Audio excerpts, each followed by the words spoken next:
What if your Animal Jam character entered the 3D world? No, not that 3D world. This 3D world. With official Animal Jam merchandise being almost non-existent these days, I have taken matters into my own hands. Today, I decide to dive into the world of LPS customs by taking one of these little guys and turning it into my red panda. Have I ever done this before? No, but it'll be fine. This video is inspired by Rainbows, who initially came up with this idea. The result is absolutely adorable, and you should go check it out. I'll leave a link in the description. And let's get right into ours.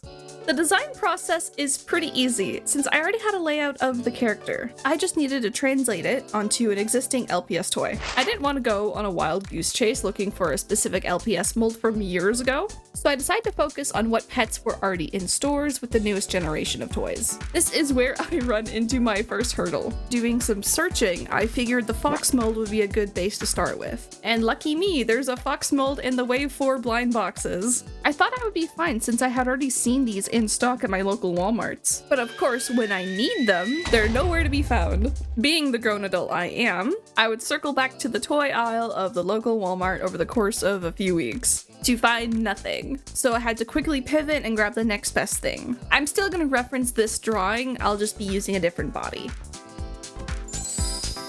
That led me to buying this pet pairs pack, which has this crouching cat, the next best specimen for my evil plans.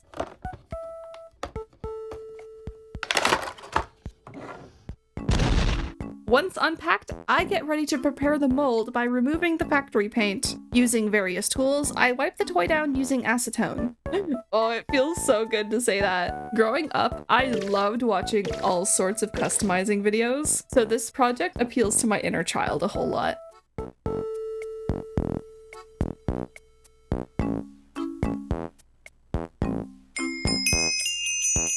You may notice this setup is pretty different to my usual living room, and that's because I have moved. With my new setup, I was able to get a second desk for arts and crafts. And while it's still in its early stages and a little bare bones, I hope to spruce it up and decorate it more as I get settled in.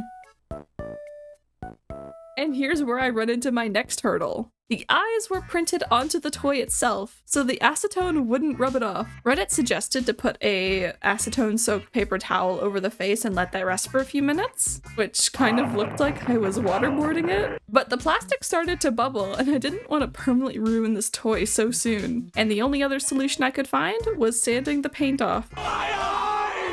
With a fully blank base, it's time to get into sculpting. Where did I put my tools again? Everyone has their preferences on clays, but I went with epoxy clay, since it's air drying and durable. I already have polymer clay on hand, but knowing my luck, if I were to put the LPS in the oven, my house would burn down. This was actually my first time using epoxy clay, and overall, it was fine. I wasn't expecting it to be so dense, and I had a hard time getting it smooth on my own. In bad practice, I use a lot of water to constantly smooth down my edges, something I did a lot as a kid when I would make sculptures out of air dry clay. It's not good to use too much water as it can weaken the strength of the clay, but everything turned out fine in the end. I accidentally dropped this figure a few times, and nothing has broken off yet, thankfully, so the epoxy is doing a good job. The only issue with having wet fingers was smearing small bits of epoxy all over the body, which meant even more sanding and painting over. Yippee! I should also mention, this kind of project is really small, so for some segments I have a hard time getting to nitty-gritty spots while recording. I am a grandma, and sometimes I need to hold the LPS super close to my face to get details right. Hope you can understand.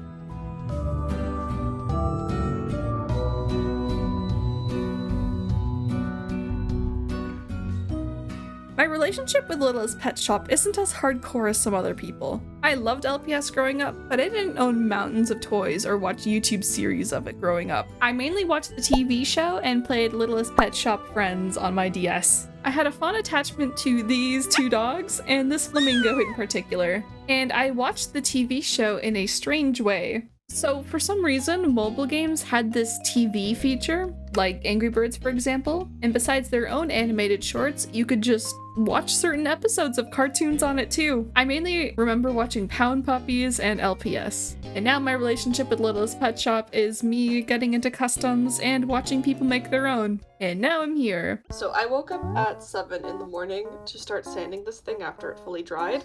This is where I am at so far.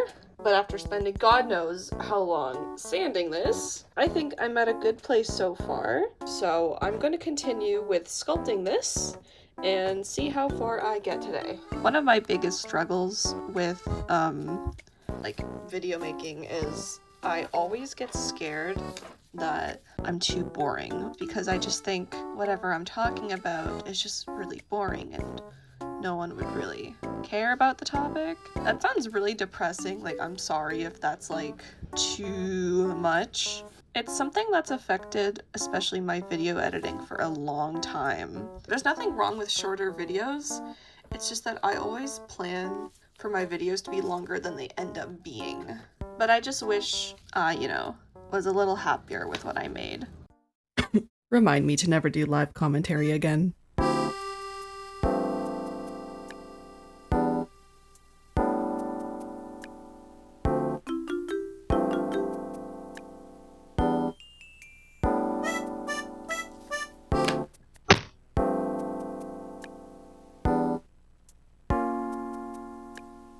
I didn't want to do anything too fancy with the suit, so I just merged the shape of the suit with the body. After sculpting and sanding the ears, I was complaining about sanding so much, my sister gave me her old electric nail file, which helped a lot getting into the smaller crevices. Thank you so much. I could also use this to say one of my favorite phrases. I'm using my rotary sander, my rotary sanding tool. I probably sound crazy saying that, but there's this TikTok account that focuses on birds, and she does a lot of nail trimming videos, and they're super satisfying. And she talks about her process in each video and how she uses her rotary sander.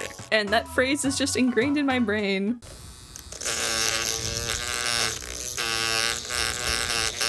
And for my next hurdle, you're going to be hearing this phrase a lot this video, the head and body. The back of the head is really close to the back of the body. There's barely any room for error. It doesn't help I sculpted this massive tail in the way of the back too, making it even harder to reach these points. Why do I make things harder for myself? But I keep going. And soon, it's sanded to perfection, kind of. It's as smooth as I want it to be. Using some jewelry wire as a base, I sculpt the antenna separately. And comes the most irresponsible and most dangerous step in this custom: fire. Using a small candle, I heat up the ends of the jewelry wire and stab that into the head of my LPS. I was so scared of slipping while inserting the wire and causing permanent damage to the face. Careful, SpongeBob! Careful, SpongeBob! That was scary.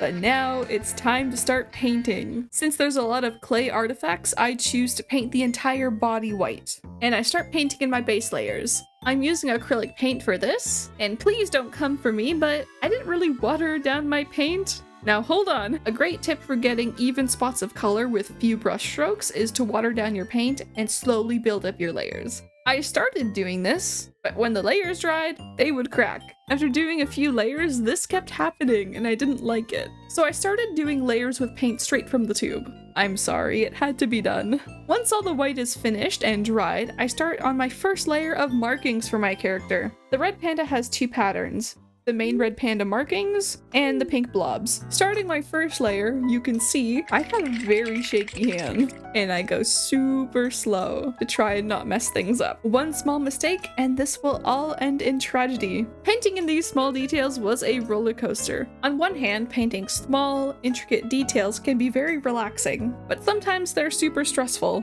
It didn't help that all of the brushes I had were just too big, and I slowly cut them down to size. But it worked for me. Do you know how expensive good brushes are? I could complain about painting this tail for hours. The awkward shape made it incredibly difficult to paint the stripes evenly. But once it's all done, I can say, hey, this doesn't look half bad. And it started looking even better when I added the pink spots.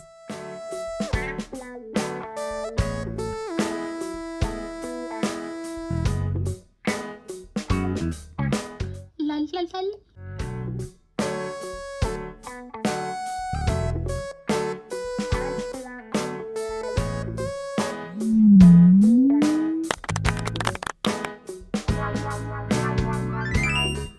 I felt pretty good about this project. Fun fact, did you know my desk is right by a window on floor level? Why am I mentioning that? Well,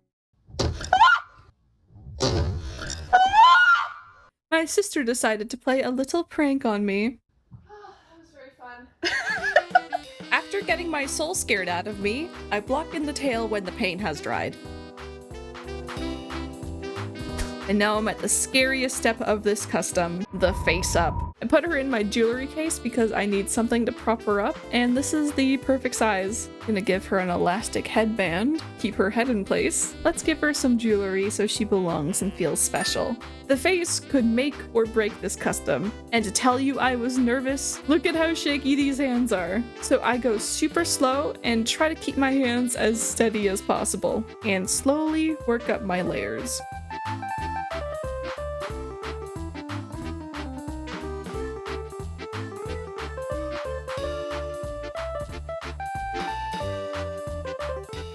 In my original reference drawing, the pupils were a lot more blue, but my plan was to darken the light blue I bought with black. And if you're laughing at me through the screen, let me defend myself and say, it's been a few years since I last used traditional paints. I completely forgot how gray and muddy mixing black with your colors could be, so I suck it up and just go for straight black pupils. I try adding subtle shading and highlights to the eyelashes, since it's something I like to do in my own doodles. It's not much, but it makes me happy, like I'm adding my own mark, especially since I'm following the general style of LPS eyes. I do spend a lot just on the eyes alone, making them look absolutely perfect. I do a lot of it off camera too, fixing the small mistakes. Off screen, I tried sculpting small flowers, but I couldn't get them small enough. So to convey flowers on the tail, I paint them on, and it's super sloppy, but for now it works. I made some clay spheres for the bracelet, but they were also too big, so I also decided to paint those on. It's not my most handiwork, but I can only work so small. Once I was happy, I tried adding some subtle blushing with pastels, and the pastels did not want to cooperate with me or stick to the surfaces. And that's okay. It still looks really nice without it, but it would have been nice to get a little bit of color variation. After some cleanup, I go over the figure with some varnish, matte for the body, and some gloss for the eyes. And here's how my first LPS custom turned out.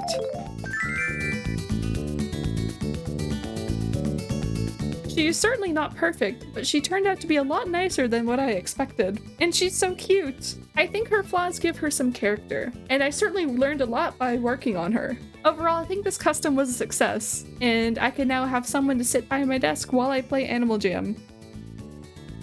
Thanks for watching till the end if you're still here. I was a little nervous to make this video since it's extremely different from my usual stuff, but I had a lot of fun doing this, and I don't mind doing it again. I know I say that a lot, but I promise I'm working on part 2s to some other videos. I just get extremely nervous since I feel repeating video ideas makes me uninspiring and boring. I'll get over it soon. Also, once again, shout out to Rainda for the original video idea. Since you're done this video, you should go check out her video that she made of her sheep. Once again, linked below.